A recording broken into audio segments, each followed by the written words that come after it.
Julia Montes inaming hindi ipinaalam kay Coco Martin lambingan sin nila ni Alden Richards.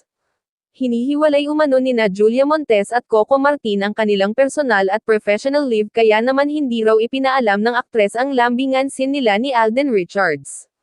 Ito ang binahagi ni Julia nang ma-interview siya ni Boy Abunda kung saan napag-usapan ang pelikula nila na 5 Breakups and a Romance.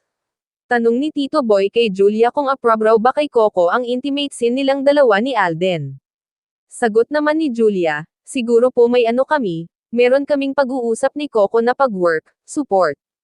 Ganon kami, supportive and Coco is very supportive ever since. Pero nilinaw ni Julia na meron pa rin naman daw boundaries.